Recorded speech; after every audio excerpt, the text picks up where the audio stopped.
नमो नमः। आप सभी छात्रों का मैं अनुज मिश्र आप सभी में छात्रों का इस चैनल में फिर से स्वागत और अभिनंदन करता हूं।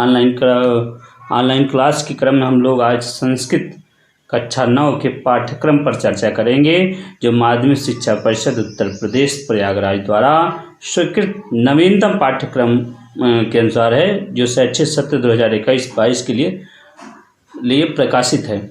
तो हम क्रम से चलते हैं, देखते हैं कक्षा 9 के पाठ्यक्रम को। यदि हम देखें, ये आपको कवर पेज आपको देखा है, एक संस्कृत का ये नवीन कक्षा 9 का संस्कृत पाठ्यक्रम है। इसके संपादक हैं रमेश कुमार उपाध्याय और डॉक्टर योगेंद्र नारायण पांडे। ये इस पुस्तक का जो है मूल्य यहाँ नहीं दिखाया गया है, 84-85 रुपये इसका मूल्य है। आप खरीद सकते हैं। इसका कवर पेज ये जो सामने आपको स्लाइड में दिख रहा है, ये है। उसके बाद इसके हम प्राकथन में देखें तो प्राकथन, हर पुस्तक के प्रारंभ में प्राकथन दिया गया होता है। इसमें ये बताया जाता है कि इस पुस्तक की खासियत क्या है, इसमें कौन सी बातें मुख्य रूप से बताई गई हैं।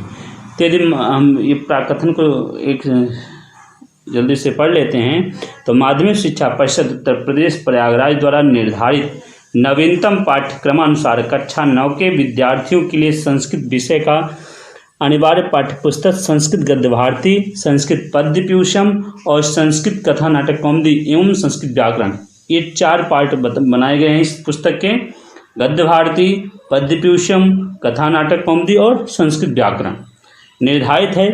इनके समन्वित रूप को एक पुस्तक का स्वरूप दिया गया है। इसे तैयार करते समय हमारा ध्यान सबसे अधिक इस ओर रहा है कि पाठ्य सामग्री विद्यार्थियों के मानसिक स्तर के अनुकूल हो, सुरुचिपूर्ण एवं प्रेरक हो। इस पाठ्य पुस्तक में कई ऐसे महत्वपूर्ण पाठों का संकलन किया गया है जो विद्यार्थियों के चरित्र निर्माण एवं ज्ञानार्जन में सहायक सिद्ध होंगे। इसमें अस्माकं राष्ट्र प्रतीकानि हैं, पर्यावरण शुद्धि, अंतरिक्षम विज्ञानम आदि पाठ अत्यंत ज्ञानवर्धक है। इसके अतिरिक्त रामस्य पितृभक्ति से पिता के प्रति समर्पण की भावना, शुभास्तान से सही आचरण की शिक्षा और भारत देशा से देश की महिमा और नारी महिमा से नारी का समाज में सम्माननीय स्थान और नीति नवीनतम से लोक कल्याण की भावना और आरोग्य साधनानि से कार्य चिकित्सा संबंधी यम नियम व्यायाम आदि का ज्ञान इस पुस्तक में कराया गया है। इसमें कुछ कथा नाटक कौमुदी के अंतर्गत 4 चरित्र नाटकों का समावेश है, 4 चर्चित नाटकों का समावेश है, जिसमें पहला नाटक है गार्गी याज्ञवल्क्य, दूसरा है वत्सराज निग्रह और तीसरा है न गंगदत्ता पुनरेति कूपम, फिर है शकुंतलाया पतिगृह गमनम इत्यादि नाटकों का समन्वय है। और साथ में संस्कृत व्याकरण का भी ज्ञान इसमें कराया जाएगा। ये संपादक एवं प्रकाशक इस प्राकथन में ये बताते हैं कि हमारे इस पुस्तक की क्या खासियत है और इसमें क्या क्या मुख्य रूप से बताया गया है। तो हर जो है पुस्तक का प्राकथन होता है जिसको पढ़ना चाहिए। आइए अब देखते हैं कक्षा 9 में जो विषय वस्तु है जो निर्धारित है उत्तर प्रदेश शासन द्वारा, उसको देख लेते हैं। इसमें पहला खंड है गद्य पद्य तथा आंसुपाठ। आंसुपाठ से प्राय है जो नाटक कुछ कहानियाँ दी गई हैं जिसको कथा नाटक कौमुदी के अंतर्गत रखा जाता है, वो भी इसमें पढ़ना होगा। तो पहला गद्य में आपके जो है गद्य भाग को देखें तो गद्य भाग में 10 पाठ हैं। इसमें प्रथम पाठ है अस्माकं राष्ट्र प्रतीकानि, द्वितीय पाठा है आदि कवि वाल्मीकि, तृतीया पाठा है बंधुत्वस्य संदेष्टा रविदासः, फिर आज़ादा चंद्रशेखरा, भारतवर्षम परमवीर अब्दुल हमीदः, पूर्ण सलिला गंगा, पर्यावरण शुद्धि, अंतरिक्षम विज्ञानम, भारतीय संविधानस्य निर्माता डॉक्टर भीमराव अम्बेडकर इत्यादि 10 पाठ हैं।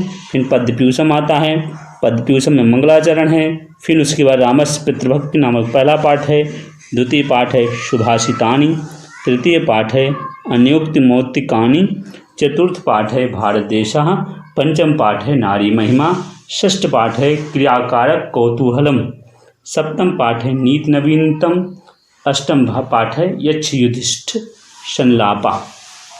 उसके बाद आ जाता है आपका अगला पार्ट आएगा आपका व्याकरण का, उसमें 9वां पार्ट है आरोग्य साधनान।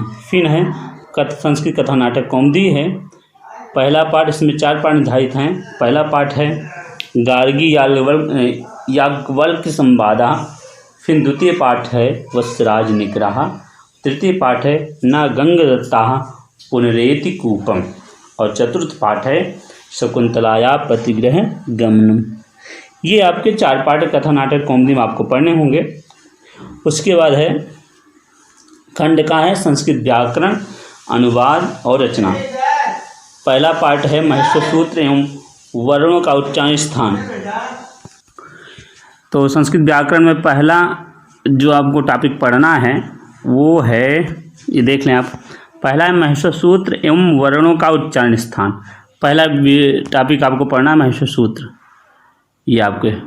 फिर उसके बाद संधि पढ़ना है दूसरा। स्वर संधि में स्वर एवं व्यंजन संधियों का परिचय पढ़ना है, स्वर का परिचय और व्यंजन संधियों का। फिर समास में तत्पुरुष कर्मधारय और द्वंद्व समास ये पढ़ने हैं। फिर चतुर्थ पार्ट में कारक और विभक्ति पढ़नी है। फिर अनुवाद, फिर अव्यय उपसर्ग, शब्द रूप में संज्ञा सर्वनाम संज्ञावाचक शब्दों के तीनों लिंगों के रूप पढ़ने हैं। फिर धातु रूप पढ़ने हैं। धातु रूप में भी परस्मैपदी, आत्मनेपदी तथा उभयपदी धातुओं के रूप पढ़ने हैं। फिर संस्कृत पदों का वाक्यों में प्रयोग भी हमें अध्ययन करना पड़ेगा। फिर संस्कृत वाक्य शुद्धि भी पढ़ना पड़ेगा। और आगे देखें तो पत्र लेखन और संस्कृत में आवेदन पत्र और निमंत्रण पत्र, ये 2 टॉपिक पढ़ना है। देख लें, एक हमको जो है संस्कृत वाक्य शुद्धि पढ़नी है तथा पत्र लेखन। पत्र लेखन में भी संस्कृत में आवेदन पत्र एवं निमंत्रण पत्र, ये 2 चीज़ें हमें इसके 9 के पाठ्यक्रम में पढ़नी है। उसके बाद यदि हम देखें तो यही चीज़ हमें पढ़ना है।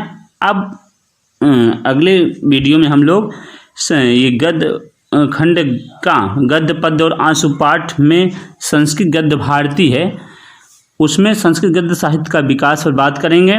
इस वीडियो में इतना ही।